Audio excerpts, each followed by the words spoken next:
Welcome to the Big Zo podcast. I am he is me, and as always, to the right. What is going on? It's the one and only, because it's only one, Mr. Mix, a.k.a. Lil Cuzzo, b.k.a. the Professor, man. What's going on, man? Not much, man. Before we get started, we want to do a little shout out to the Yeah, family, man. Had a couple of deaths in the family, man. So our uncle on our side of the family, Uncle Mike passed away. Michael Neal served his country proudly. Was laid to rest Friday.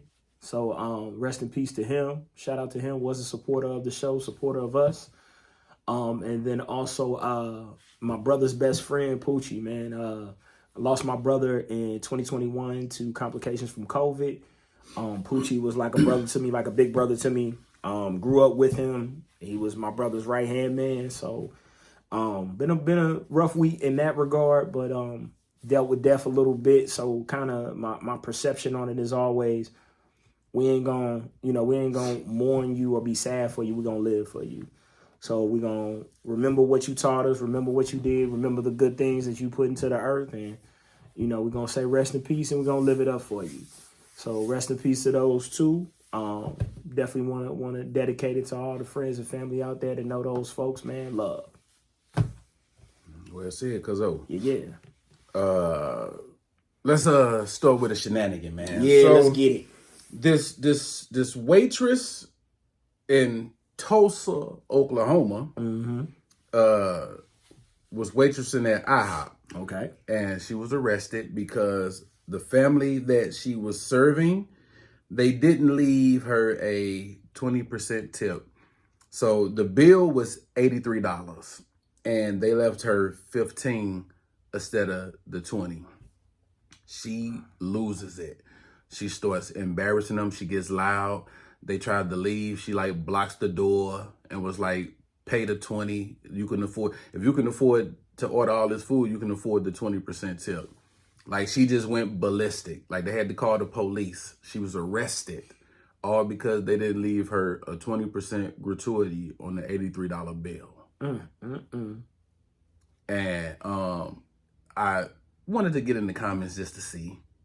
And there was a lot of people in there kind of siding with her, pay and trying to justify because they live off tips and all of this and all of that. Very true.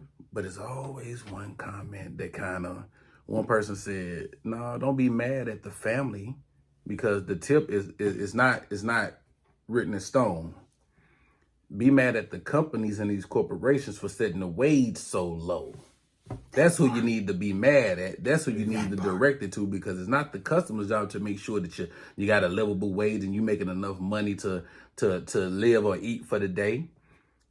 Be mad. Take that energy there and put it towards the company. And I wasn't mad. I said game over. Yeah. Game over. You could drop the mic and walk off. Yeah. You could drop the mic and walk off. But yeah, she crashed out, dog, lost her job, got arrested, all because they left her 15% instead of 20. So first, you order $80-something worth of food at IHOP. You got to feast. Let's get that out of the way. That's a lot of fucking food. There's a lot of pancakes, y'all. Especially with the specials that they have going on. It is. It's about 67 pancakes. Word. Egg, sausage, orange juice. Yeah. Hash brown. Second, she had to been having a day. 1,000%. She had to been having a day. This is the reason why I tell people all the time, be kind to everybody. Be respectful to everybody and be kind to everybody, because you don't know if you're going to be the thing that sets them over the edge. You just don't know if you're going to be the thing that sets them over the edge. And I'm pretty sure that was the thing that set them over the edge. Oh, you motherfuckers got me fucked up today. And then she just, and she just had a moment. She had a bad moment. She had a horrible moment, but she had a moment. Because she probably was, it's the anticipation, it's the expectation that people will do what you want them to do or what you think they should do. And then when you internalize those expectations and you think that somebody owes you something, or you think because to ensure proper service, it's a tip. It's on top of the meal. Once I pay for the meal, I've paid for the meal. I didn't run out on the meal and run out on everything on you. I just didn't give you the tip that you felt as if you deserved or that is standard for that service. Sweetheart, you got to eat that. Yeah. But it's gonna be a lot more people crashing out for different reasons. 100%. I seen the shit with the it was a DoorDash, and this was kind of crazy. The person didn't tip in this apartment complex, and I hope it was paint. The DoorDasher wrote in paint, "This motherfucker doesn't tip," and pointed at the door, and it was in red. So I hope it wasn't blood or nothing crazy. I hope it was paint. And took a picture of that shit. So yeah, that's the last time you're gonna be dashing. 1000%. This is the last time. Yeah. Your DoorDash days is over. Yeah, you shut that account down. Yeah, you shut that and account if down. I'm DoorDash, I'm sending out a letter or something to Uber. Yeah. To all them little delivery service. You would never deliver food in this town again. You trying to ruin my establishment. You'll never Yo, you would never deliver food in this town. Your name is Mud. I promise you. Come on, man. Hey, I'm trying to run a business here. And I get it. I get it. Sometimes we crash out. But y'all, it don't be worth it. It don't be worth it. It don't be worth it. Take a deep breath. Walk around the block. Remember your num your whole Renge kills. Remember your woo size, your pressure points. Do what you got to do to calm yourself down. But to crash out over 5%, which I did the rough math in my head immediately when you said 20%. I was like, it's literally $4. You was tripping over $4. Not even $4 really, if you want to be to the dollar point, if you want. I mean, to the decimal, if you want to be technical. But you about to go to jail. Because 10% of 80 is 8. Yeah. 20% is 16. That's what you choose to go out in the blaze of glory over? That again, I've met some people in my life that it's the principle. Well, take these handcuffs and you can stand on principle behind these bars. You can stand on principle all you yeah, want. And there's nothing wrong with standing on principle. You can stand on principle behind these bars. But the consequences behind standing on principle. Yeah. You got to stand. You got to stand on those too. Yeah, you got to. What you doing? Standing on principle. Standing on principle. Got me fucked up. I wish you would try and leave. Yeah. Where my $3? Yeah, she blocking the doorway. She blocking the entrance, dog. One of you motherfuckers got $3. I'm gonna pat you down. Yeah. It's a family. You acting like, and the customers who witnessed it said that they were trying to accommodate. Say she just made a scene, dog. Say the kids needed calming down and every damn thing. Because I'm sick of this shit. All right, and I'm going somewhere different with it. I'm sick of this shit. Do it. I'm sick of this shit. Mind your fucking business when people are about to get into an altercation. Stop trying to be the hall monitor out this shit. Leave it. Stop. Don't do it. You better than this. No, they're not. No, the fuck they're not. They're about to fight. They're about to crash out. Let them crash the fuck out. If anything, go get help. Yeah. But don't insert yourself in some shit you ain't got no business inserting yourself into. Now, that's not right. Because always in the video is a motherfucker in the background saying all the obvious shit that we already know. Y'all shouldn't do this. I hate the unnecessary Don't fight. I hate the unnecessary Let's go. Let's just go. Like, no, shut up. Shut up. Yeah. This is going to happen, okay? Written in the stars. God already saw them for you. Let these motherfuckers fight. Yeah. Okay? And don't tell Let them fight. Don't tell me what I'm better than. Yeah. Because why am I doing it then? Yeah. Clearly I'm not. This is my level. And I'm about to show off. Again, if you ain't involved in this situation, it ain't your because again, it's always somebody in the peanut gallery with all these goddamn. There's always somebody ain't got shit to do with shit. Word. Don't do that. You better than that. Come on now. What would Jesus do? Give a shit. Jesus turned over tables too. Yeah. Give a shit. I don't want my $3. But speaking of crashing out, perfect segue. Yeah. So this story, man, this mother gets into it with this woman at this beauty supply store. Mm-hmm. So she goes home and gets her 2 daughters because they going to jump this woman. One daughter is 19. The other's 22.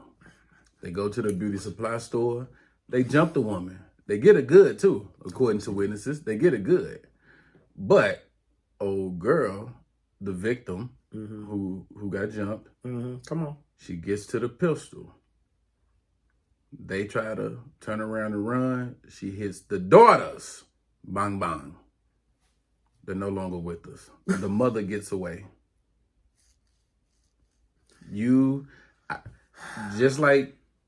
And here's the flip side, Cuzzo. After the investigation, they said that old girl was justified. So she's at home chilling right now.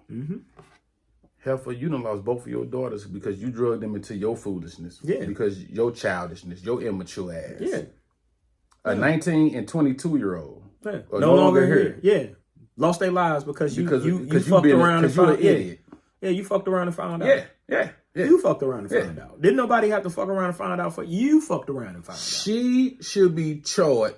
Whatever charges they were trying to get old girl on, that they was like, hey, you know what? You was justified. She should be charged. Hey, ring them up with her. Yeah. Get them to her. Yeah. Because you didn't have to. First of all, you left and you came back.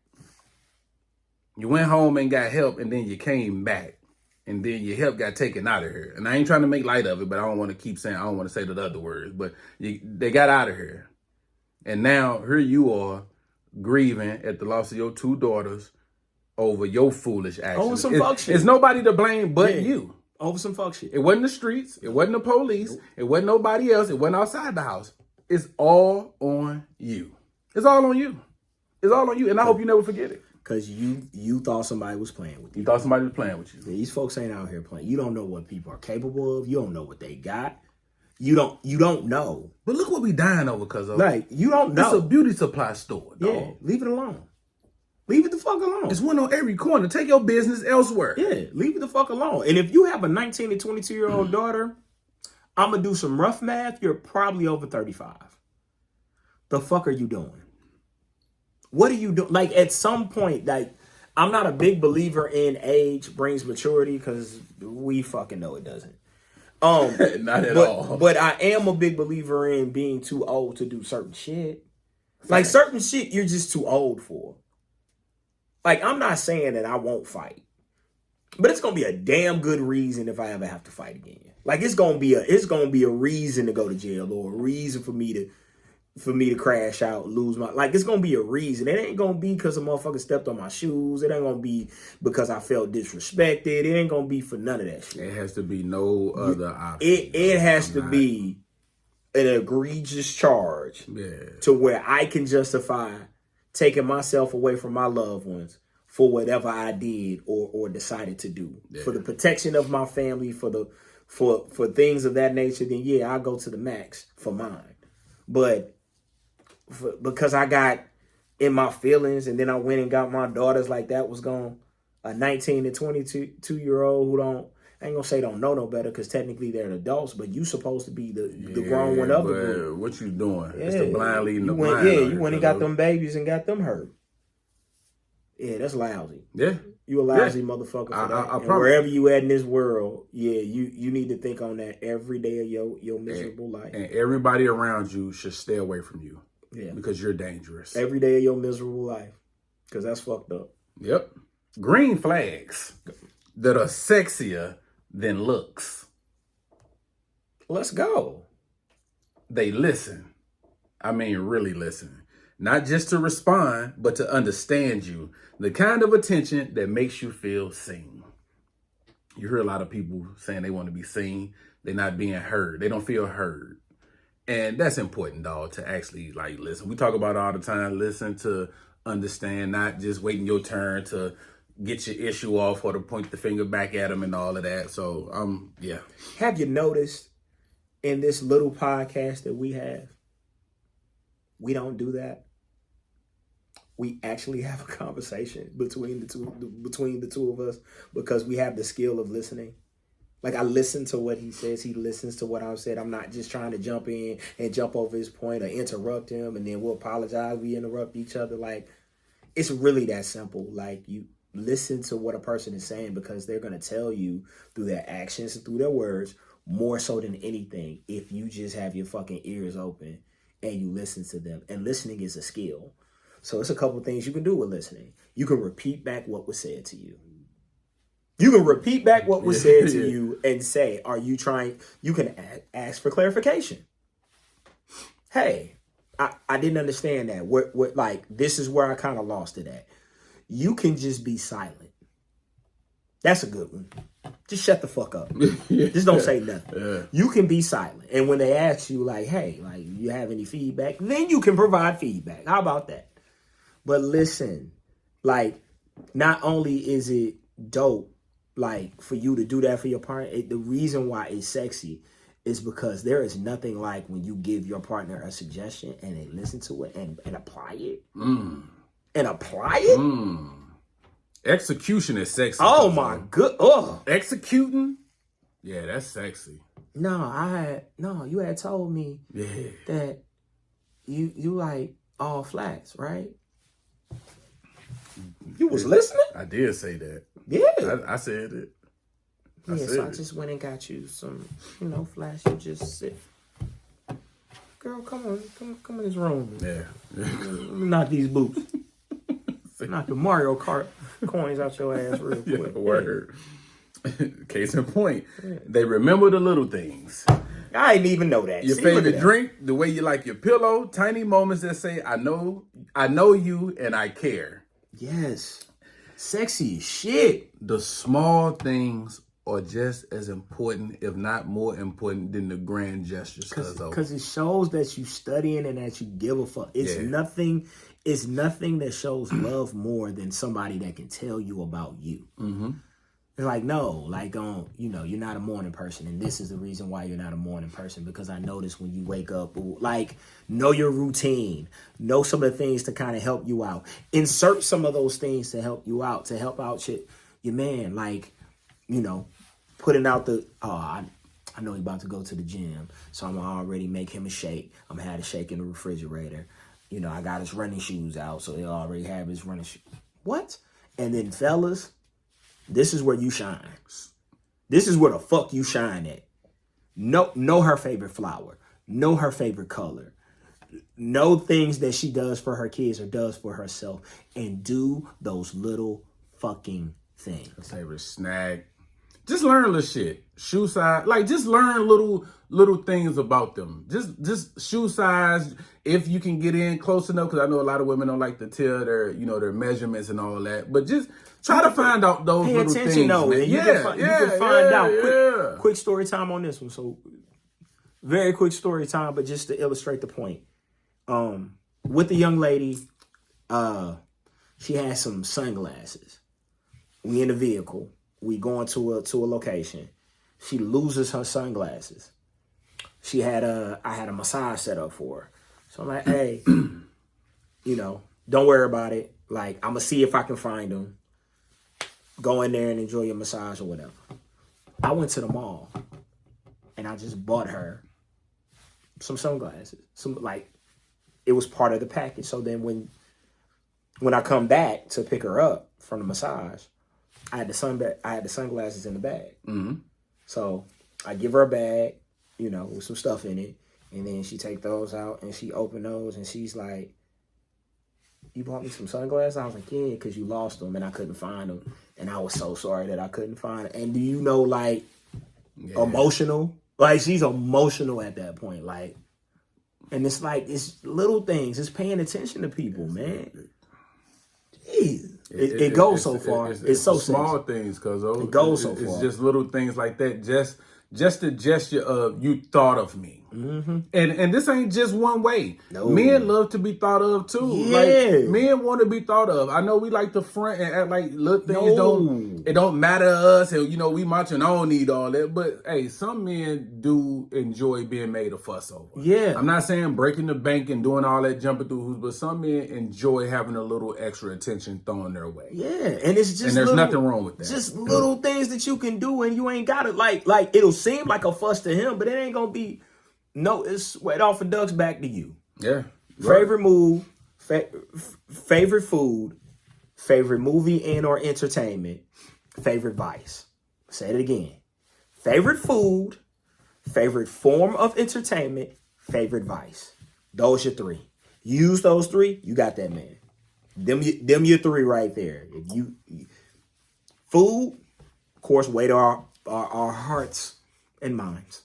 So Entertainment, whatever movie, whatever game, whatever, because we all have our entertainment. Some of us play video games, some of us like the basketball game, football game, whatever it is, have that on or have that available for him. And then vice. If he drinks, if he smokes, whatever his vice is, have that vice ready for him.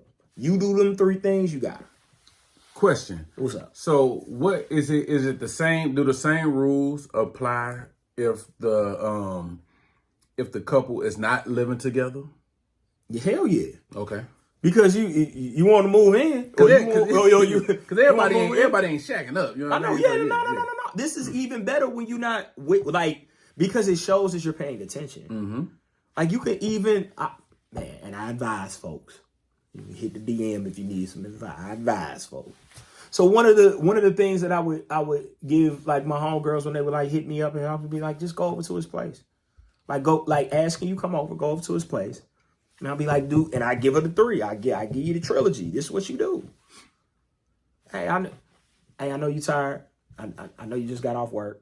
I don't even want I don't want anything for you. Can I come over there and give you a massage real quick? Now, wait, what? Is it an actual massage or is it a ploy? Dealer's choice. No. Dealer's choice. No. Huh? Your intentions ain't pure, brother. Dealer's choice. You're going over there with the wrong intentions. I thought it was about those the right intentions. Always the right intentions. All right. You will never lose. You will never lose with a cherry on the top. Make no mistake. I ain't disagreeing with you. You will never lose with the cherry on the top. You better hit me. But but you can just because I've talked to some of my homegirls and be like, yo, he be tired all the time. Mm-hmm. Like he works like 14 and 15 hours. I was like, okay, then make yourself available for him. I ain't saying all the time, but just make yourself available for him in this particular moment and see what you can do for him. And she was like, what do you mean? I was like, yeah, just go over there and just be like, hey, I don't want to be entertained. I ain't coming over. I'm just coming over here to massage, rub your head, massage you real quick, bring you some food, and I'm gonna go home. One, he ain't gonna believe you. Mm-mm. Initially, he's not gonna believe that's all you want. Yeah, I just want to bring you some food and make sure you good, and then I'm gonna get up out of here. Mm-mm. What? Mm-mm. Head gonna be gone. He gonna be fucked up. I'm telling you. I know what I know. And what I don't know, I'll never tell you. But I know what I know on this one. His head is gonna be twisted off of that. He ain't stirred Jerome yet. His head gonna be twisted off that. He gonna be like, wait a minute. And then when you come over there and do it again, dealer's choice. If you're feeling frisky, give him a little bit. Like, we don't have to. You don't have to. But it'd be a shame to waste such an opportunity. But give him a little bit. Yeah. Give him a little bit of it. They ask how you really feel. Yeah. Not just how was your day. They want to know what's on your heart. Because we chopped it up about that, but that's where I'm at now, man. Like when I ask anybody like that I care about, not just the general speaking. Yeah. Like how you doing? How's things going on with you, like emotionally? Like how your mental going? Like how you doing mentally? And usually, man, people be wanting those questions.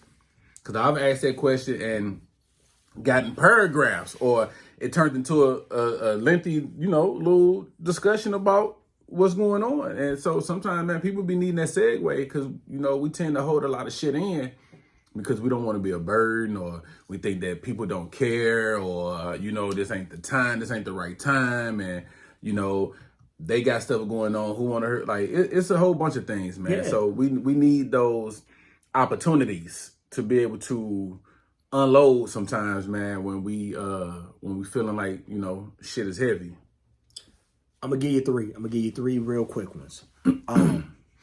How are you feeling today? Speaks to emotions, speaks to the emotions that you felt today. How are you feeling today? Like what's going on? How's your emotions doing? Second one is how's your mental How's your mental? Mm-hmm. Third one, and this is really quick, but it works. So you ask a question, very specific. You can make it specific to his job. You can even make it specific to him being a man. Like, you can inquire, like, what's that like? And then let him expound upon that. Like, a lot of times with men, we want to let you in on our experience, but we're never asked about it. So you can ask him, like, in a very, you ain't got to ask him at that, like, you know, how's your day going type of situation, but you can just ask him in general, like, how's it like being a man today? Like, in today's time, and like, how you feel about that? Like, are you, like, everything you got to go through and everything you got to put up with, like, how do you feel being a man today? And let him go. Let him go. And watch. He gonna flood you with these expectations, and you got to do this, and you don't got to, like, you're going to hear some stuff that you're not going to hear from How's Your Day. You're going to hear some stuff that you're not going to hear from just the regular questions. You're going to hear some stuff that's going to dig into what he's really kind of feeling, his head, his mind, his heart, what's really going on with that. Be specific with those questions. And then, watch this.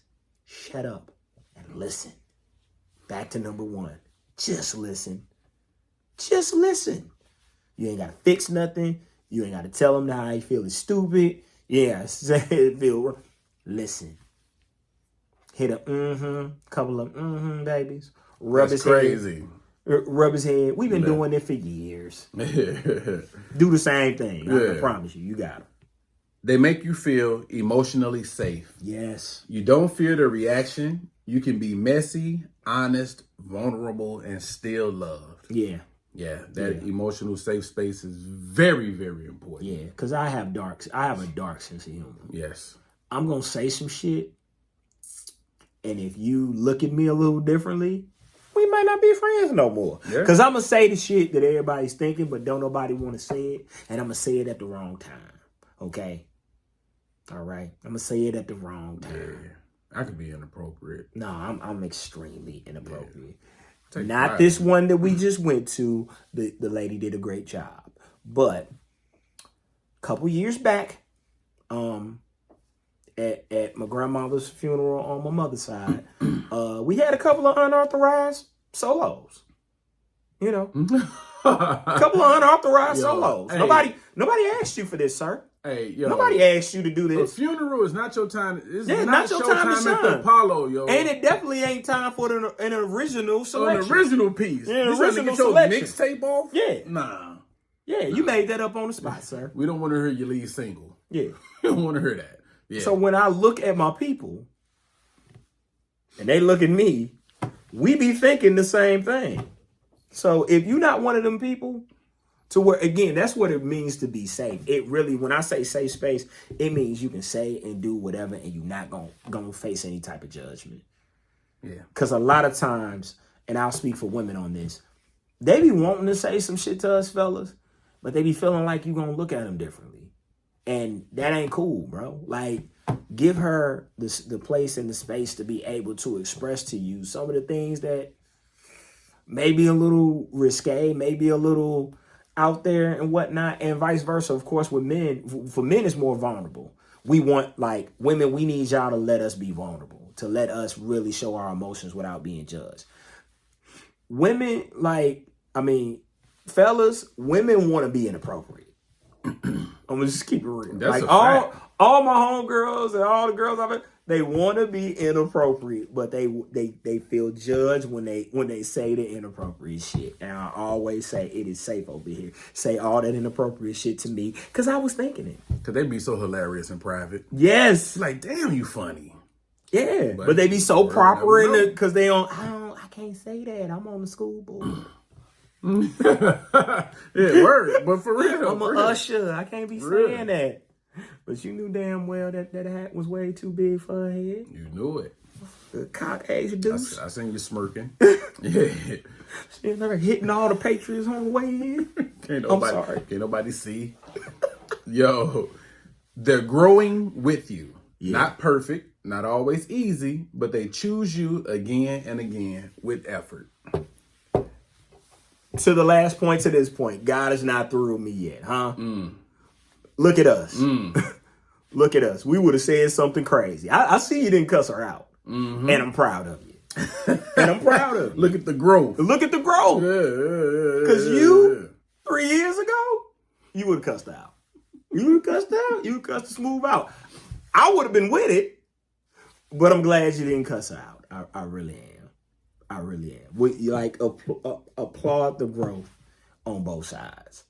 Like applaud it. Applaud it when he didn't beat dog shit out dude ass when usually he would. I know you got a bad temper, baby, and I know you wanted to beat the fuck out of him, and you didn't do it. And I'm proud of you. It's very important to do that. Yeah. It's very important to do that because I remember at the time you would have crashed out. Yeah. So I just want you to know Yeah. I see the growth in you.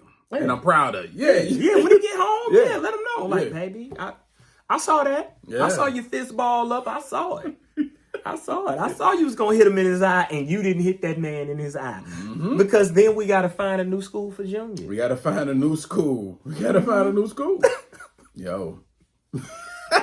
Can't be beating up. Can't be beating up principals. But he had it coming. Let's get mature for a second, Cuzzo. Okay. I want to talk about financial intimacy. Okay? What it is and why it matters. Okay. Financial intimacy is more than money. It's about trust. Financial intimacy isn't just about splitting bills. It's being open about income, debts, habits, and long-term goals. Absolutely. When partners hide spending or avoid money talks, it creates secrecy, and secrecy breeds mistrust. Very true. Very true. Very true. A relationship or two has ended for the not so much for the irresponsibility part of it, although I've had to walk away from some relationships because motherfuckers was irresponsible. It's more of the trust part. It's more of the, hey, we decided how we were handling the bills.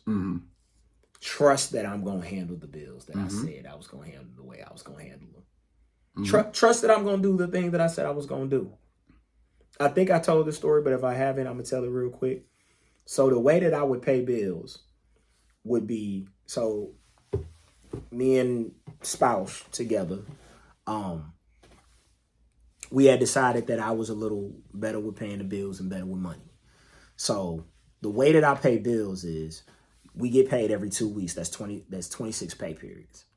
So I would take the highest bill of the month for the electric, for the gas, for the mortgage is the mortgage. The mortgage is static. The car insurance and car note are static. So those come out. But we had a joint account. So I would take 26 payments and I would split it over 26 payments. So let's say the gas bill was $300. The highest it's going to be is $300. I would take that times 12. I got that number. I got that 39, 36 number. And then now I'm doing 26 payments of that. So some months we're going to be ahead. Some months it's going to look like we behind, but nothing will ever get turned off. I promise you. So, significant other I was with at the time, we get a notice. And I promise you it's nothing crazy. It's like a $15 bill, but it's hitting the due date. So they're like, hey, if we don't get this $15 by such and such date, then, we're going to have to take the next step. And because she doesn't trust what I'm doing, she like, oh God. So she goes out, dips into the account, and she pays it. Well, I had bills coming out already. So she did that for like 4-5 bills because she didn't trust that I was paying. Like, she didn't trust the way that I was paying the bills, even though we had already discussed it. We had already came up with a game plan. So then she goes out and she takes, a couple $100 and pays these bills. Now it fucked up the automatic payment system that we already had. Now we done overpaid about 6 bills. Now they're overpaid, but we don't have the extra money that I wanted us to have to do the things that we wanted. You get what I'm saying? Yeah. Those are the things that you gotta discuss with your partner, and you have to trust them that they're gonna do whatever y'all decide upon. And that's another thing. Don't get into the fucking 50-50, 100-100 or whatever conversation with other people. Fuck that. Fuck them. Don't let the internet fool you on that shit. Word. If y'all gotta pay bills, y'all figure out how y'all pay bills. And then y'all pay them fucking bills. Period. Whatever works for y'all, works for y'all. Don't let the internet fuck up y'all life. Don't let it do it. And it will. It will. It will trick you out your relationship. Look, hey, I make 50,000, you make 50,000, that's 100,000. That's 100,000 a year. Take home about 60, 70. This how we doing these damn. But that just goes back to being open and honest about what's coming in and what's going out, and there how you go, and your thoughts on how you want to move around out here. And the other part is, and we had I think we had a letter or a conversation about this. Let folks know what type of debt you in. Just be real. Yeah. Let folks know, hey, student loans got me too. And don't be embarrassed because you did it. Student loans got me. I got these credit cards. I got an old Cadillac I'm paying $17 on till my uncle die. Whatever it is, whatever bills you got, be upfront and honest about it. Because the biggest thing for me, and I hope you share this, but for me is if you can take care of your bills, then we ain't got no problem. Just as long as it don't become my problem. You get what I'm saying? Like, you can have debt, but if you have a plan to take care of that debt, I'm not going to fault you for having debt. You get what I'm saying? Like, if you walk in with $50,000 worth of debt, but you've been paying it for 6 years, well, that's your debt. You got it. You got a payment plan for it.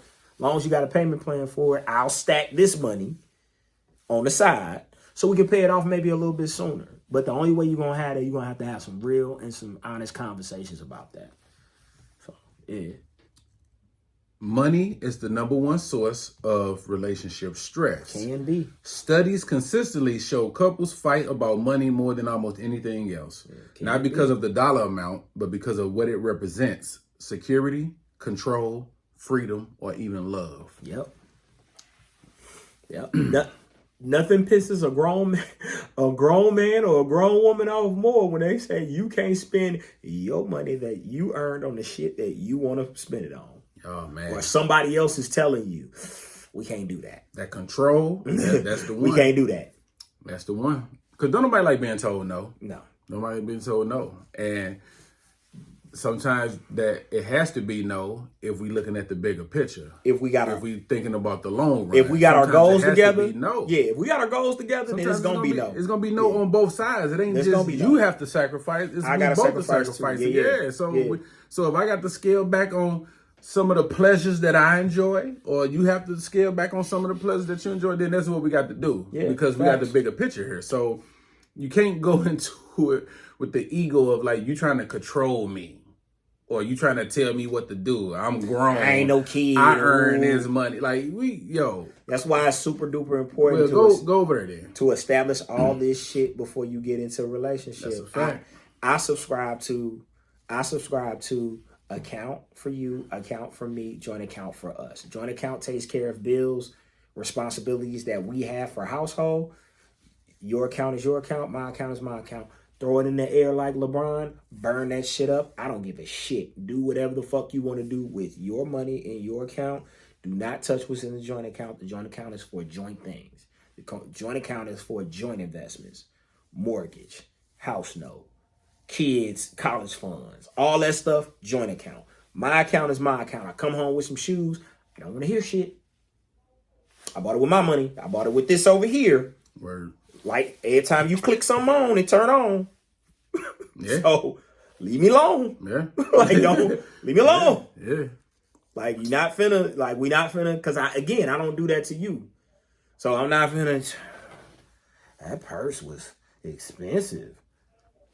Nah, you deserve to have, especially if you work hard for your money, you deserve to have the fruits of your labor. Like, nothing will get you fucked up more than trying to control your partner. Don't do it. Facts.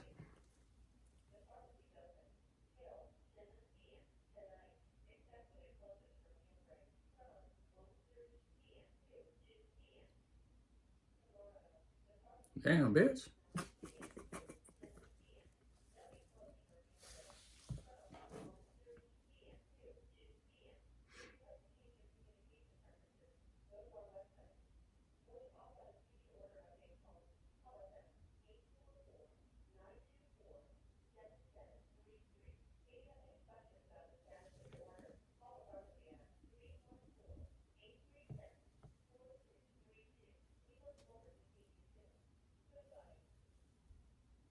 Damn. Aligning values, not just budgets. Financial intimacy means asking, do we value the same things? If one person is saving for a house while the other spends like tomorrow doesn't exist, resentment builds. Oh shit, let me read that all over, bro. Aligning values, not just budgets. Financial intimacy means asking, do we value the same things? If one person is saving for a house while the other spends like tomorrow doesn't exist, resentment builds. It's less about the money and more about whether your life visions align. Nothing worse than one of y'all not being on the same fucking sheet of music. Yeah. Nothing worse Throw off the whole program. than you doing one thing and this motherfucker's doing another, and you just looking at them like, every fucking time is you. Mm-hmm. And it could be male or female, because I've seen it on both sides. Like, every time. I used to have those conversations with people. Look, I'm social like everybody else. I like to go out every weekend like everybody else. I am saving for something. I'm not going out every fucking weekend. Well, why are you out this? Because every time you step out the house, it's $100. It's $100 I don't want to spend. I don't want to buy drinks. I don't want to pay for parking. I don't want to pay for the venue. I don't want to pay for food while I'm out. All of those things have been marked up for a reason. The liquor's been marked up. The food's been marked up. We got chicken at home. Man, we do got chicken at home. Damn. Yeah. Man. And again, be mindful and be respectful of that when your partner tells you, like, yo, I got goals I'm trying to reach. Like, but some people are just like, you only live once and woo, then we ain't gonna work out. Nah. You just out here. That's cool every once in a while, but that can't be your motto. That can't be the life motto. Ladies, y'all know y'all guilty of fucking spending money like drug dealers, especially when y'all be at brunch and shit. I've seen some of the tabs and bills. I be looking around like, damn, when Pablo get here?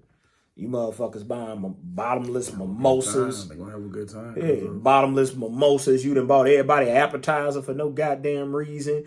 And your entree. Then you got shots going around. Then y'all dancing on the table. Come back, $1,600. What the fuck did you do? Yeah, no. Nope. Avoiding power struggles. When one partner makes more, pays more, or controls the accounts, it can create an imbalance in the relationship. Transparency and shared planning keep both partners feeling equal and respected. Facts. That's a big fact. Whoever makes, especially in a marriage, who makes what is irrelevant at that point? You're married. You're one. Who makes what is irrelevant at this point? Because if you get to that step, by the time you get to the marriage, y'all should have already been established. You should have established what happened, but who makes what is irrelevant at this point? If he's a teacher and you're a fucking doctor, probably not gonna make the same thing. He probably has a salary. It's probably somewhere between 70 to 80,000. You can make upwards to 300, 400,000. Whoop-de-doo. Who gives a shit? It's all going to the same house anyway. What are our goals? What are the things that we're trying to do? Don't ever, men or women hold finances over the other one's head. Don't ever do it. Ever. It's a surefire way that y'all ain't gonna make it. That's an automatic 3 strike. Ever bring up what you, cause I make all the money around here. Like if you feel like you got a stunt like that, shut the fuck up. No, you don't. Take it from me. Like, shut the fuck up. No, you don't. You do not have to stunt on your partner. That is your partner. Yeah. Y'all in this shit together. Don't ever do it. Well, it's my house. It's in my name. Oh, word? Bet. Okay. Bet. And vice versa. That's my car. Okay. If you can't share, relationships ain't for you. At all. Planning for the future. Together is not just about who covers dinner. It's about preparing for emergencies, kids, retirement, and even what happens if one of us can't work.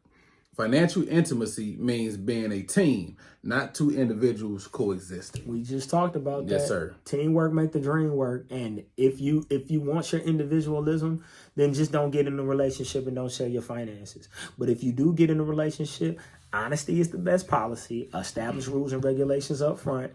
Make sure that she can have hers and you can have yours. You know, like it has to be some fluidity with it. And when you see something as an issue, discuss it. Because people have different value systems. And I understand that too. Some people came from money, so money's not important to them. Some people were poor, so money is very important to them. So they may be frugal, or they may save everything, or they coupon clipping and they like, you spent what on what? Word. You know, some people have a permission matrix to where if you spend this amount of money, you got to call and get whatever y'all establish though. Y'all establish that and stick to the rules that y'all establish. But make sure that you understand that y'all are in this shit together. Because if y'all not working together, you are definitely gonna be working for the demise. You're gonna be falling apart.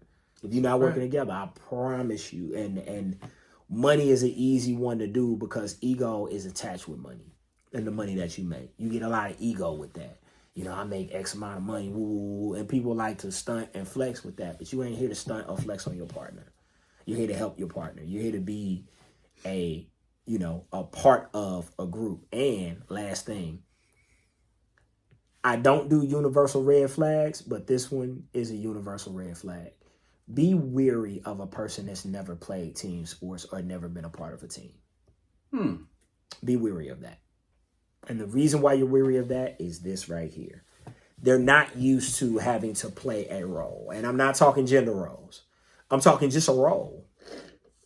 Sometimes you're going to 1,000% lead me. And I'm going to have to follow you. And then sometimes I'm going to lead you. And you're going to have to follow. Like, if you hot and you got the matchup, I'm feeding you. A good leader knows how to follow as well. I'm feeding you. You got the matchup. You got 2 inches on.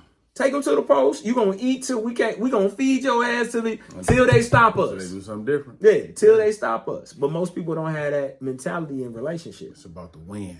Yeah, we trying to win here. I'm out here dribbling for 40 secones. Motherfucker, throw the ball in the post. He right there with his hand up. So in a relationship, sometimes she has more experience in a certain area. Let her lead. Yeah. Sometimes you have experience in it, then you gonna lead. But get the ego up out that shit. But the reason why I said that can be a universal red flag is because when a person hasn't had to share, haven't had to understand their role, haven't had to do team building things, it's sometimes really hard for a person that's strongly individual to get with that program. Because they so used to doing shit on their own time and then when they feel like it. Word. So just be cautious and weary of that. Letter time. It goes. I need a little advice. I'm a curvy, voluptuous woman, and my boyfriend absolutely loves that about me. Okay. Maybe a little too much. He cannot keep his hands off me. Okay. And at first, I thought it was flattering. But lately, it's starting to feel like I'm dating a teenage boy who just discovered boobs and hips for the first time. He's super touchy-feely in every setting, even in front of my family. One time, he smacked me on the butt while my mom was standing right there. Let's just say he didn't earn any points with them that day. Now, my family doesn't think too highly of him, even though deep down he really is a sweet guy. His affection just comes across a little too aggressive. We've argued about it before. I've told him I don't mind the affection. I just need him to tone it down a little bit, especially in public. But nothing has really changed. It feels like his hands have a mind of their own. So my question is, how do I get him to respect my boundaries without making him feel rejected? I want him to keep loving my body, just maybe not like he's trying to prove it in front of everybody. Sincerely, too much hands, not enough chill. Bravo. I thought so. Bravo. I thought so.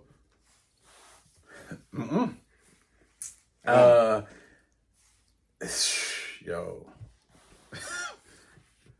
At first, I thought she was describing me. I'm a hands-on. Now, the public stuff, I'm not a big PDA guy. Light PDA. Yeah, we could hold some hands. We could do a little hugging, but we ain't finna be having a make-out session. I ain't finna be squeezing and grabbing all on your lady parts. You know what I mean? Yeah. I'm gonna be a gentleman in public, but when we behind them closed doors, my hands is everywhere. But I get what she's saying. It's a time and place for everything. And then sometimes, man, women don't be in the mood for all of that. For whatever reason. You know what I mean?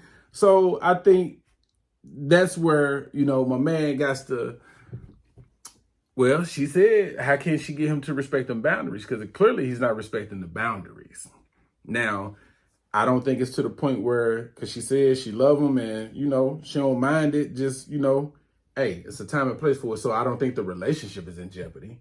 So I don't think she's willing to go that far. So what can she do, Cuzzo, to, like she said, keep him from feeling like rejected, or maybe like she doesn't find him attractive? Because we could take that wrong. This conversation can go wrong if we're not ready to have the discussion and receive what's being said to us. Our ego could really get in the way with this one, dog. Absolutely.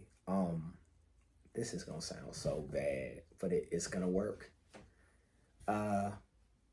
We keep telling you, and watch our previous episodes, like, share, and subscribe. For this reason, because we keep telling you, men are dogs. We can be trained. So how do you train any dog or any person? And I'm not saying he's inhumane or nothing like that. No. I'm talking the nature of a thing, right? He is very attracted to you. You sexually motivate him. When you give him a reward for good behavior, he'll behave well. Give him a reward for good behavior. So give him times when it's okay to touch. Give him times when it's okay to go crazy. Set those times aside for him. And make sure that you're very receptive when you do those things. Again, it sounds a little like, what? It's like, no. I want you. I'm attracted to you. I want you. I want to feel you. I want to touch you. I want to have my hands all over you all the time. Well, baby, when we get to the house, I got something special for you. I got a little treat for you. When we get to the house, because no. I'm telling you, don't treat him like Fido. When we playing, like, once we get to the house, I got something for you. Yeah. I promise you it'll work. I agree. I promise you it'll fucking work. It sounds horrible, I know. You're like, what? You check? It'll work. It'll work. Give him specific times when it's okay for him to be overly, he can be this person. Here's the thing. Because I would go as far as to say, you always got to find your mate and find your match on certain things. Mm-hmm. Sexual energy, sexual drive, all those things. It's like you got to find a person that matches you in that. But sometimes we can modify and we can just tweak certain things. So if the public displays is what you kind of cool on, then give him time in private so he can get the biggest thing is listening, hearing him, and being able to say, hey, I can meet this need in this way. I just need you to meet me over here in this way.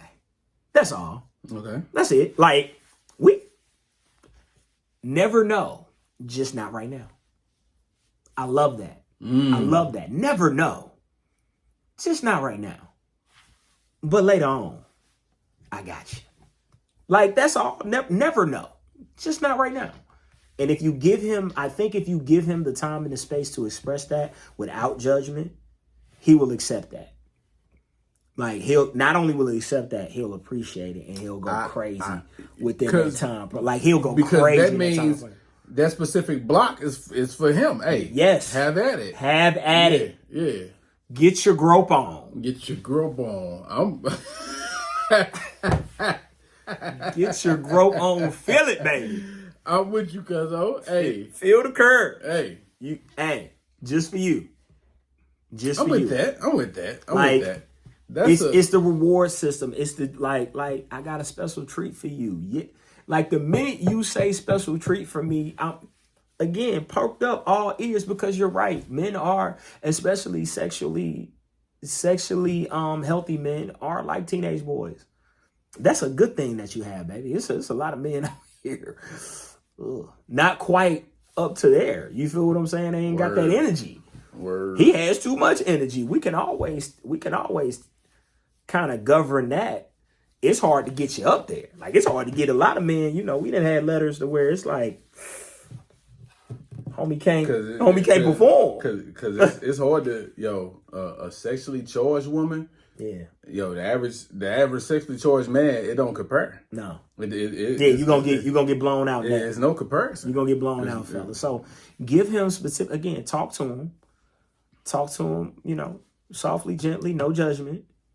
Give him time, give him space, and give him the opportunities to be able to do that. If you don't mind it, if it's something that you don't mind, give him time, space, and an opportunity to do that when he needs to do that, as much as he needs to do that to get that off. And so you can say, yeah, like, once we get to the house, I got you.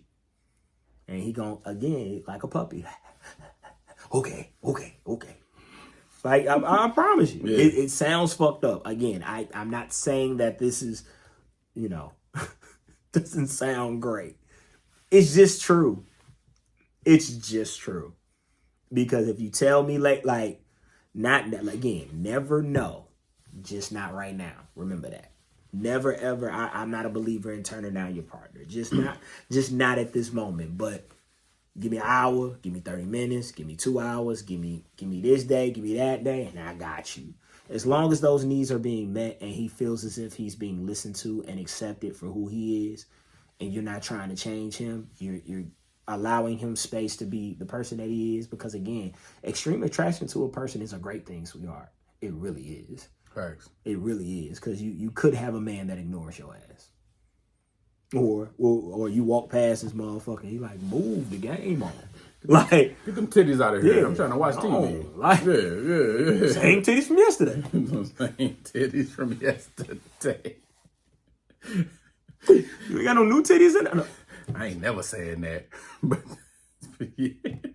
I'm just saying, it can go the other way. So in this case, get that man some time and some space so he can explore that body of yours, that curvaceous body of yours. All right. Great advice, Cuzzo. Yeah, we try around here. Well, we try to do what we do. And give us follow-ups. We want to know what happened. That's a fact, yo. Yeah, give us follow-ups. That's a fact. I'll be curious. Y'all don't be hitting us back at all. We don't want to know what the fuck happened. We want to know. Shit. Fear of abandonment doesn't always look like clinginess. Okay. These are some ways that fear of abandonment can also look like. All right. It can look like people pleasing. Yes. Trying to make yourself as small and convenient as possible by over apologizing, not setting boundaries, or by not speaking up about the things that bother you, which can eventually lead to resentment. That's the classic case of, that's keeping things inside, along with shrinking yourself. Yes. Relationship, friendship, job, whatever. There's never a time where you should have to shrink yourself, shrink who you are. Like, I'm never wanting to be in a room or surrounded by people to where I can't be my authentic self. I don't want to have to change the way I speak. I don't want to have to change the way I act. It's not. Of course, there's a time and place for everything. You behave certain, in certain environments, but the way that I behave in those environments are good enough for me. So if those are not good enough for you, because I know how to behave, I was raised right. So if every time we go somewhere or you invite me somewhere or we here and you feel like you got to give me a pep talk or speak on my behalf or try to keep me from things because I don't want to, I don't want to be involved. I don't want to be involved. So shout out to my man, Bub McFly. If you're watching this, salute, because I stole this from you. Never apologize. Never be sorry for who you are. Be mindful. Never apologize for who you are. Don't be sorry. Be mindful. You don't have to be sorry because that is authentically who you are. Stop apologizing for who you are. Be mindful of who you are, But don't ever apologize for who you are, because who you are is good enough. Like, it's everything it needs to be to exist in this world. If you're not harming yourself or harming another person, then stop apologizing, especially stop over apologizing for just being you. Okay? Be mindful of it. Be thoughtful in it, but don't apologize for it. Like, it's no need for you to. Like, you can take up space in this world. And people can adjust, especially, again, if you're not being crass or disrespectful, or you're not causing harm to the other person, because sometimes we'll say that, right? We'll do something that's very disrespectful, very rude, very out the way, and say that's just who I am. No, that's not. That's bad behavior. Just who you are is a personality characteristic and or trait that you have developed throughout your life, and that is just the way that you are. You can talk to people respectfully. You can talk to people with dignity, honor, and respect. You can do those things, but don't apologize for who you are. Be mindful, and I think it'll stop that people pleasing one, because you'll realize that you deserve to be here. Yeah. Fear of abandonment can look like struggling with closeness. For sure. You might wall yourself off and share nothing about yourself, or overshare in an attempt to create a feeling of intimacy and closeness as soon as possible. For sure. For sure. Because you don't want to get close to people because you think they're going to leave. That's where that comes from. Like, I don't want to open up to you because what if you leave me? What if you go away? And it's like, I'd rather just keep me to me because I know I ain't going to leave me. You know what I'm saying? So that's a big one. I can attest to that because I've struggled with that, like, in the past, for us not wanting to get attached to people, because they temporary. My thing is and it's not just relationship wise, it's just with everything.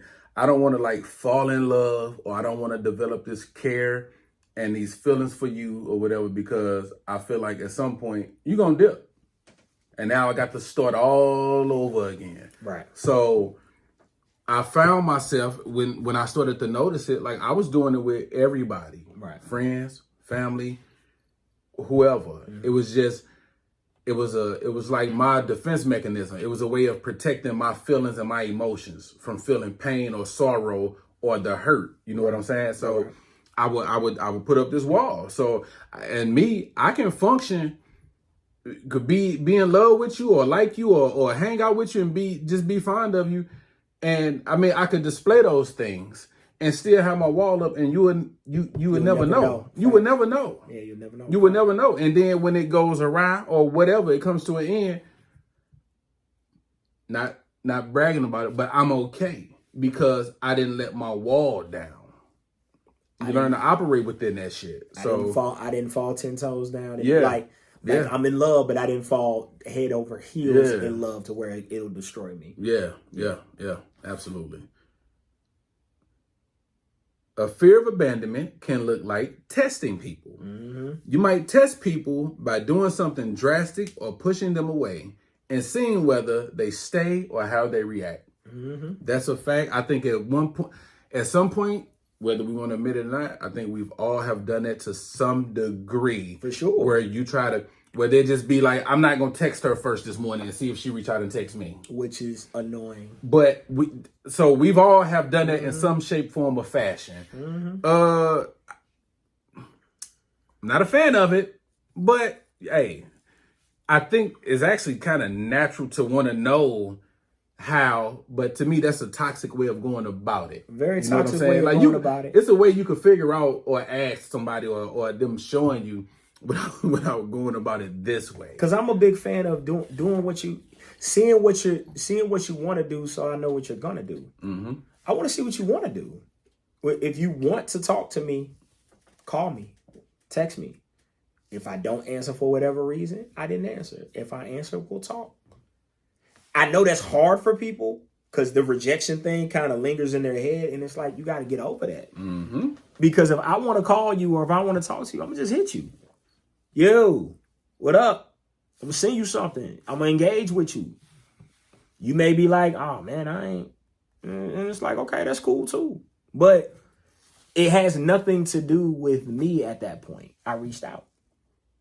And you got to know that it's okay for you to, if you want to talk to somebody, if you want somebody in your life, to show them that you want them in their life. And if they decide that, hey, I don't want that, or hey, or their actions show you that, then don't internalize it. Be okay with it. Be cool with it. Because you ain't do shit wrong. Yeah. Actually, Cuzzo, I'm gonna admit, man, I think I still kind of do that to this day. Just thinking about, recent events and stuff that's taking place, in our life, my life. I think I still kind of have a little bit of that in me, man. Yeah. I think it makes me feel safe. Yeah. It makes me feel safe, man. Yeah, I got you at a nice little distance where I need you, where I want you. I got everybody. Yep. You here in the bubble? Yep. Get your ass out the bubble. I ain't tell you come in. How you get in here? Fuck out of the bubble. Like, you keep everybody kind of just safe and at a space. Yeah. The biggest thing that I've learned about that was just, look, my nature is open. Mm-hmm. So I'm not going to go against my nature of being an open person, of fear of abandonment or fear of any type of hurt. Mm-hmm. I'd rather take that risk. And if I got to go through it and I got to repair it, I got to repair it. I'll go through it. But what I'm not going to do is miss an opportunity, especially on a person that could be a great person within my life, because I didn't want to let them in because I was scared they were going to hurt me. Mm-hmm. And some people think I'm fucking nuts for that from an emotional standpoint, because they like, bro, you just be. And I'm like, yeah, because I've been through so much hurt and pain in my life, not to brag and I've gotten through all of it. I'm okay. It takes me time. I have, therapy, talk, like it's steps to this, but I'm fine. I'm here. I go through it, and then I get here.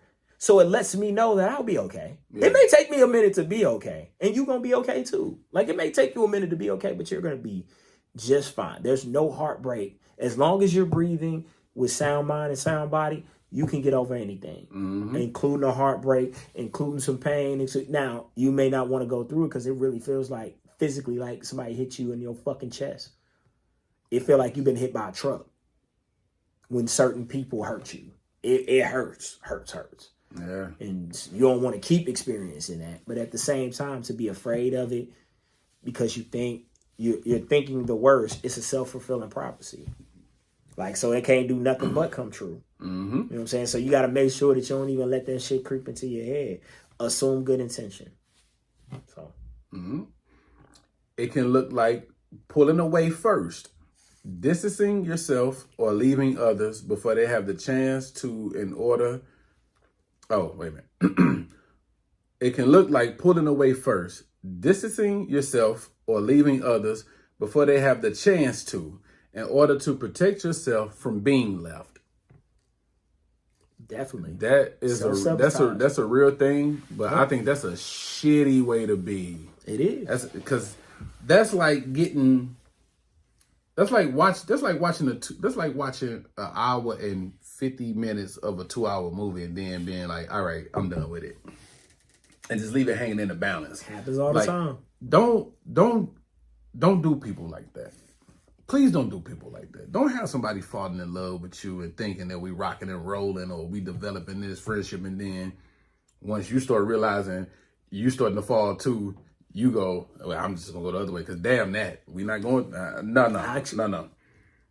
That's awful, Cuzzo. I experience it to me, not from my perspective, like not to other people. People do that to me a lot. People do that to me a lot, okay. and will tell me later on, like, I was scared. Like, you scared me. And I was like, why did I scare you? Like, because you were what I wanted. Ain't that a good thing? You would think. Ain't that a great thing? Though. But what it is you got to give up some control. Like, that's why it's called falling in love. Like, you got to give up some control for that. That's going to take you to not be on the drive, not be on the wheel for that because you're falling for someone.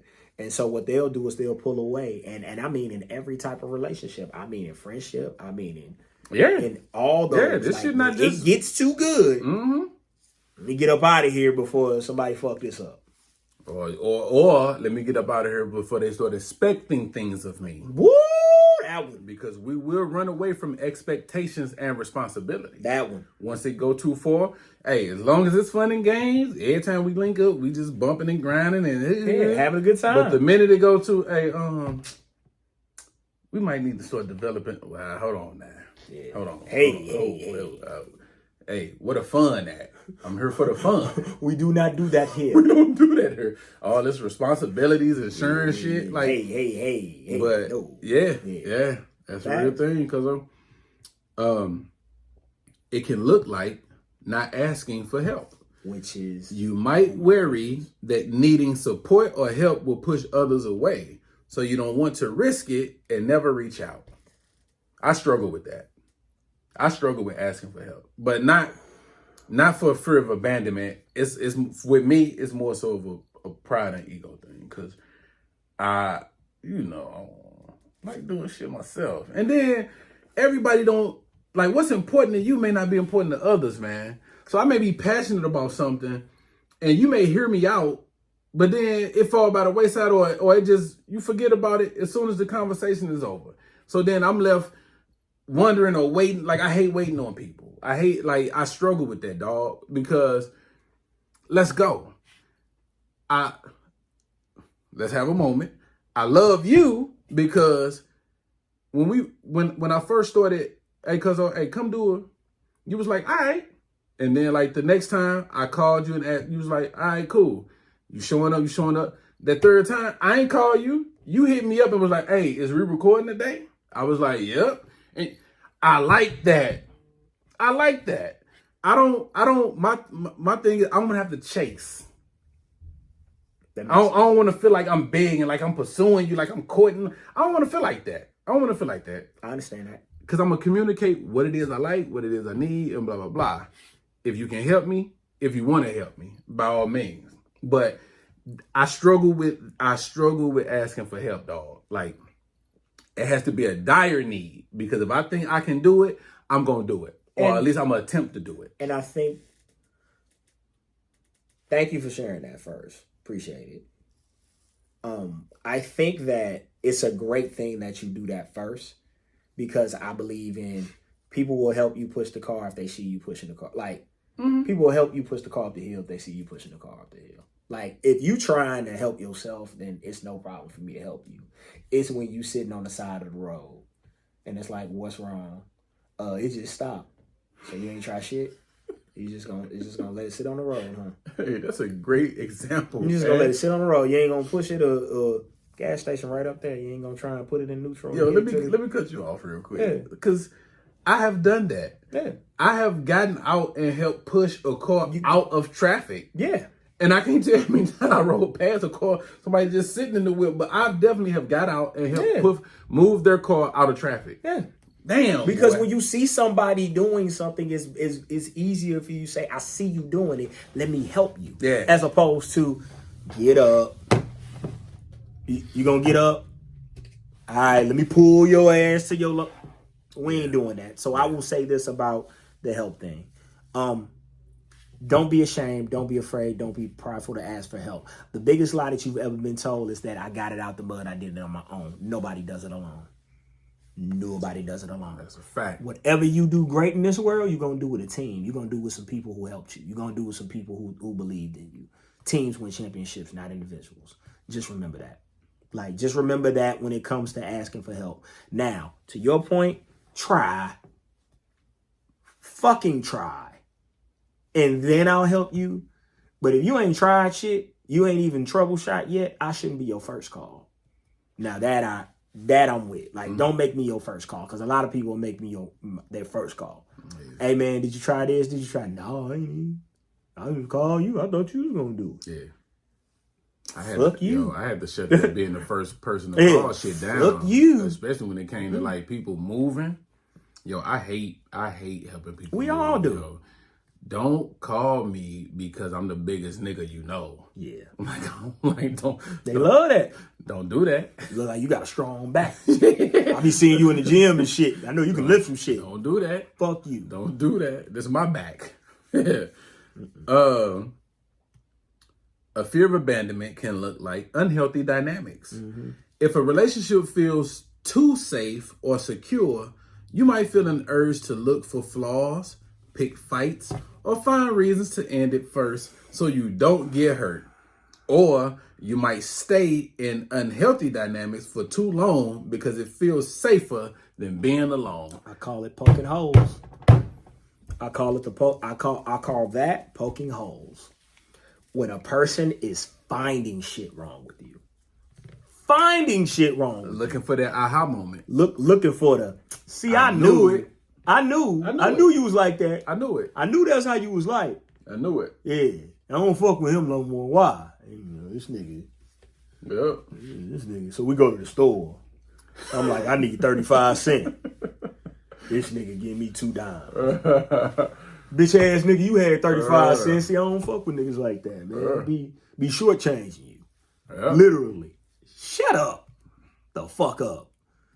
Like, you don't know why he did what he did or why he didn't do what he do. Like, you was just looking for a reason to poke a hole in a person because we all got flaws. So if you looking for them, you gonna find them. But when you do that, you mess up the moment, all the time. You mess up the moment. All and that's the time. our problem, dog. We be too busy looking for the negative to where it keeps us from enjoying the moment. Happily ever after looks like happily. You have to be happy first. Yeah. Before you get to happily ever after, you have to be happy first. How twisted is your brain wired to the point where if someone's treating you good, something inside you go, nah, hold on now, that ain't right. Have we been dogged that much in this world to where being good treatment looks odd? Bro, it's a lot of people that want to be right instead of being happy. Damn. That's an awful way to be. I found it. I found what you fucked up. I was right. Yeah. But you could have been happy. You could have been happy. You could have just been happy. Could have been happy. Happy would have lasted way longer than right. Way longer. That was actually short and sweet. Yeah. Like because that's that's crazy to me. Last one. It can look like looking for proof. I think that goes along the lines with let me read it. You might be constantly searching for proof in ordinary interactions that you're going to get abandoned or that they don't actually like you. That goes looking hand for in a hand. reason why somebody don't fuck with you. You gonna find it. Yeah.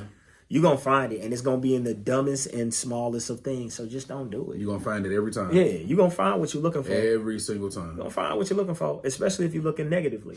You gonna find what you're looking for. So just how about we just don't look negatively? How about if we're happy, we just stay happy? How about that? How about we make that a practice? Facts. We talked briefly about contract. It was shit. It wasn't even 24 hours. I hit you up about contrasting couples, and how that dynamic, I feel like personally it can work. And I had two examples. I used Russell Wilson and Ciara, who stays the topic of people's conversation, how their contrast seems to be working for them. And the new couple, which, a part of me, dog, like, I'm rooting for them. I like them together. I think they look good together. Meg and Klay Thompson. Yeah. I like that. I loved when he posted, she cooked him like some fish and spaghetti, and he was tearing that shit up, because my man probably ain't. He don't fuck with no What we talking about? Rich. Everything he eating is, need some of that home cooking. What's you from? Texas? Houston? Need some of that Southern girl. Yeah, Southern Belle. Yeah, so I like them together, dog. But the contrast though, because Ciara and Meg both with their, with who they are in their respective careers, they both seem to be the outgoing type, the public figure. You got Russell, he's a quarterback, but he's not really in the limelight, not in the public's eye. You got Klay, he do his thing, but he's not really in the public's eye, but they're both well known.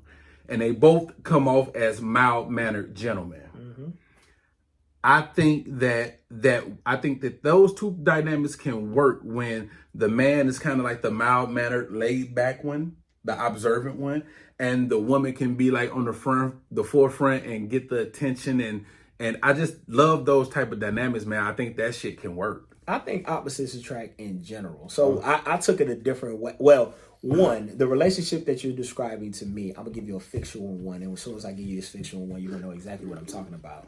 Let me guess. Strictly Business.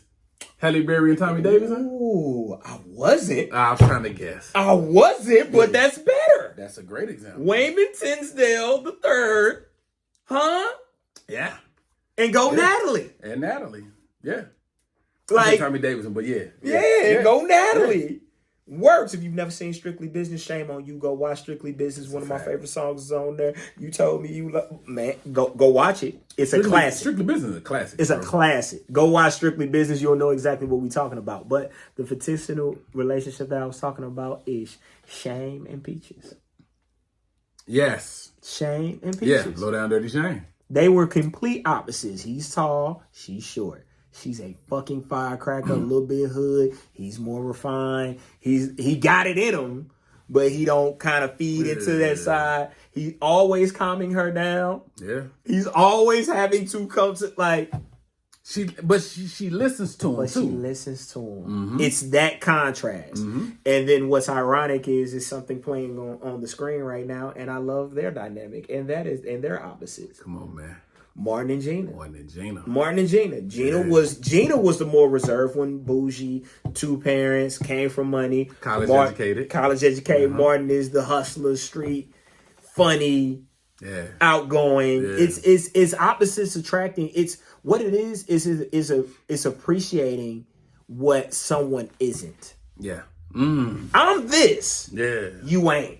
Yeah. But I love that you ain't. But I love that about you, though. But I love that you ain't. Yeah. And I think that's where Clay and Meg kind of come from. Like, I love it, dog. Like I hope that work. I want that. You'll probably never see Clay dance. And he don't have to, because. But you'll see her. Exactly. You get what I'm saying? Like those dynamics of, I think those relationships work. Yeah. You feel me? And I think they work because it's an appreciation of. You do you, and you be exactly who you are. And I'm going to be exactly who I am. And I'm going to accept you for who you are. And you're going to accept me for who I am. And we don't worry about the world and everything else. We just going to do us. There's go ahead. I'm sorry. Go ahead. Ladies, and this just Lonzo talking.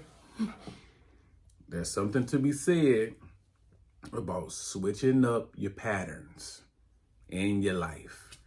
Look at these now. Granted, Clay and Meg is very early in the game. But I'm rooting for them. I am too. But look at Ciara did a 180 and made some changes in the type of men that she dates or gives her time. Meg personal private life has been highly publicized. We've seen the gentleman of her past. But look at the gentleman in her present. You going somewhere. This is all I'm saying. You going somewhere. Sometimes you got to switch it up. It's not settling. It's just doing something different. It's actually what it actually is finding what you need, not what you want. And see, but with life comes finding those experiences. Yeah. See, in order you finding find what you some need. Shit. Not what you want, and not who they expect you to be with. Well, who they expect you to be with. When you go through shit, you get that clarity. Learn that, You get that clarity. Because you would expect someone like Meg to be with a rapper. You would expect someone like Ciara to be with a like that's who she was with. She was with 50. She was with Bow Wow. She was with Future. Like it made sense. But it's trial nobody and error. blinked. Shit nobody blinked the eye. Oh, Ciara with. Oh, okay. Russell Wilson. But I like it. But that works. Clay Thompson, but that works. I love it. You get what I'm saying? Like when it's, I love it. I'm not gonna be with who y'all think I'm supposed to be with. I'm gonna be with someone who compliments me, who fits me, and who's someone that because that it's two becoming one. It's two pieces coming together, and a lot of times, I'm gonna say it again. You either gonna go with what's familiar or what you are. So if you want to change any of those things, change what's familiar and change who you are. Change what's familiar, change who you are, and you'll change who you start to see. Sierra changed what was familiar, and she changed who she was, so she got where she was going, not where she was at. That's when you get what you're going, like where you're going and not where you're at. Mm-hmm. If you find yourself in relationships to where you keep dating the same man over and over and over and over and over again, change those two things, and I promise you the man that you attract will change. If you keep on with the same, like, not a big, well, I ain't gonna even say that. Drake has a song called Your Type. I always fall for your type. And he's talking about the bottle girls, the strippers. He always has this type of woman. Tell me why I always fall for your type. Jamie Foxx sings it, but Drake wrote it. And it's literally describing the type of woman that he would continue to attract. And he was like, tell me why I always fall for your type. You know why? Because he didn't change shit. He's going for the woman that he thought he was supposed to be with. Oh, I'm Drake. I'm supposed to be with an Instagram model. Is that helping? Is that working? You just gonna keep on with from stripper to Instagram model, Instagram. Is it working? If it's working, by all means, God bless you. Go do your thing. But if it ain't working, switch it up. And that's just with like, and that goes for any level, whether it's celebrity status or just regular 9-to-5 blue collar workers. Yo, sometimes you got to surround yourself with different people. Sometimes you got to put yourself in different environments. That's all I'm saying. Sometimes and do the work on yourself so you can start seeing things. Because once you start seeing things differently, you're going to start seeing people differently. Word. I promise you. And then when you start to see when those people creep back into your life, you're going to be like, I've seen you before. Yep. I've seen you before. You won't be able to stomach it. It'll turn your stomach. It'll gross you out. It'll gross you out. It'll gross you out. I've seen you before. I know exactly who you are. Yep. I know why you're here. And I know where you came from. Keep it moving. Yeah. nothing else to see her. Yeah. Going on to the right. And that's what I think her prayer was about. You know, they talk about Sierra's prayer, but I always remind folks, but Russell Wilson has standards and requirements too. He said, I want a woman that tilts the room. Yeah. That's a bar. See, we don't get it, but that's a bar. I want a woman that tilts the room. But see, that's part of it, because part of being the mild mannered, laid back type. He don't have to be all loud and rah-rah. He know what he like. He know what he want. He went and got it when the opportunity presented itself. Yeah. See, we just look at the Sierra, because Sierra is the public. She's the one in the limelight, and you know they asking her questions. They interviewing her. You know what I'm saying? So she's the one talking. But just because you're not barking loud don't mean you're not the strong type. We got to stop thinking because we ain't talking all loud and being all flashy and trying to flex and doing all this stuff that, hey, I won't lay a nigga down over you. Because know that I would. I don't have to say it. And I love that. And I love that dynamic. That's all I'm saying. It's a comedian, Miss Pat. Mm-hmm. She always talks about her husband. Mm-hmm. Husband was in the military, stable. He was working. He was the reason why she was able to take the chance she was able to take, because he was holding things down with a steady job while she was out here in the clubs trying to make her way.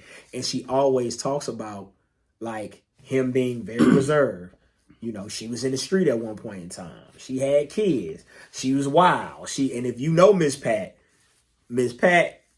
her mouth is crazy. She gonna say whatever. She get busy though. She get busy. She funny as shit. Yeah. But he's the reserved and this the strong, silent type. Bro, I ain't in no interviews. I don't need to be. You go do that, baby. I'm gonna be back here, holding things down like I've been holding things down. You know what I'm saying? I know what it is. Mm-hmm. That's when you understand the dynamic of what you got. Yeah. And it's a lot of men that they get bothered by that. Okay. They get bothered because the woman's out there shining and they like, what am I supposed to do? Shut the fuck up and let her shine. Yeah. You're supposed to hold the pistol. Yeah. That's what you're supposed to do. Yeah. Hold the motherfucking shotgun, my nigga. You know what I thought about when you said we'll probably never see Clay dance. He ain't supposed to. And respectfully, nobody wants to see him dance. There you go. So he don't have to dance. There you go. But when I'm standing next to my woman, you can't tell I ain't dancing. Because she doing it for the both of us. she going in that attention and for the both of us. I ain't got to do much. So, hey, but eat this fried fish and spaghetti. Tear that shit up. Yay. Yeah. I ain't mad at it. Clay, you enjoy that Southern belle, that Southern hospitality, all of that. Yeah. You had a rough one. You enjoy it. You need a break, brother. I hope that work out though. I like them together. Let's root for it. I like them together. Yeah, I like them together. We enough of the bull. Yeah. Enough of the bull. Like I want that to work. Yeah. Like I hope it's some longevity to that. Like I like them together. I like that look. Let's root for it. Yeah. All right. Well, Cuzzo, that's it. Another one in the books. Yes, sir. I just want to say, man, at the funeral, man, you look good, man, in the space that you in, brother. Look good on you, man. Thank you, sir. I like being in that space. Man. I like being in that space, man, that's sir. what's up, dog. I like being in that space. It's a beautiful thing. Yeah. But please like, share, subscribe, follow, put us in a group chat, put us in the email, do all that. Talk about us at the water cooler. We dope enough for that. Yeah. And we're gonna continue to give you this content because again, we ain't like them niggas. I don't know why that jab like it did. All right. Big Zo Podcast. We out.